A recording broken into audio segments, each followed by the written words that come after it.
இங்க ஒரு குட்டி பொண்ணு கிளாஸ் ரூம்ல டிராயிங் பீரியட்ல நோட்ல டிராயிங் எதுவும் வரையாம ஃபுல்லா நம்பர்ஸ் மட்டும் எழுதிக்கிட்டே இருக்கிறா. டீச்சர் அதை கவனிச்சு இது டிராயிங் பீரியட், நோட்ல நம்பர்ஸ் எழுதாம டிராயிங் மட்டும் பண்ணுன்னு அவகிட்ட சொல்றாங்க. ஆனா அவ எதையும் காதுல வாங்காம இன்னும் ஸ்பீடா ஏதோ நம்பர்ஸ் எழுதிட்டே இருக்கிறா. டீச்சர் கடுப்பாகி அந்த நோட்டை அவட்ட இருந்து பிடுங்கிட்டு போயிடுறாங்க.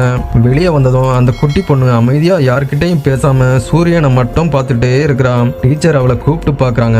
ஆனா அவங்கள திரும்பி கூட பார்க்க மாட்டான். அப்படியே பேய் அரைஞ்ச மாதிரி நிக்கிறான். அடுத்த நாள் அந்த ஸ்கூல்ல ஒரு ஸ்பெஷல் ப்ராஜெக்ட் நடக்குது. அதுல அந்த பசங்க வரைஞ்ச டிராயிங் எல்லாத்தையும் அந்த ஸ்கூல்ல ஒரு பாக்ஸ்ல வச்சு புதைச்சு வைக்கிறாங்க. 50 வருஷம் கழிச்சு தான் அதை ஓபன் பண்ணுவோம்னு சொல்லிடுறாங்க. அப்போ அந்த குட்டி பொண்ணு தூரத்துல நின்று அதை பார்த்து பயந்த மாதிரி நிக்கிறான். அப்படியே 50 வருஷம் கழிச்சு அந்த பாக்ஸையும் மறுபடியும் ஓபன் பண்றாங்க.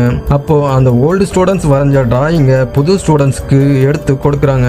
அப்போ ஒரு குட்டி பையனுக்கு திடீர்னு அந்த பொண்ணு நம்பர்ஸ் எழுதின நோட் புக் கிடைக்குது.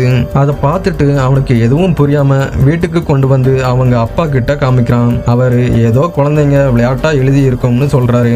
ஒரு நாள் ஒரு ஆக்சிடென்ட்ல 80 பேர் இறந்து போயிடுறாங்க.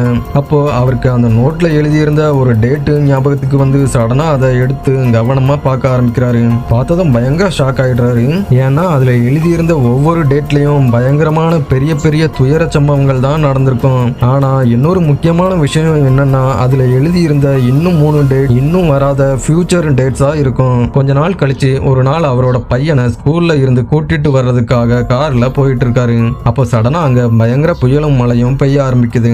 அப்பதான் அவருக்கு ஒரு விஷயம் ஞாபகத்துக்கு வருது. சடனா அந்த நோட்டை எடுத்து பாக்குறாரு.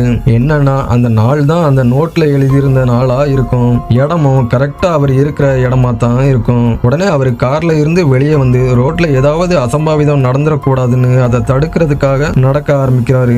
அப்போ சடனா ஒரு பெரிய ஃபிளைட் ஒண்ணு அவங்க இருந்த பகுதியில விழுந்து அங்கேயே வெடிச்சு சதறுது.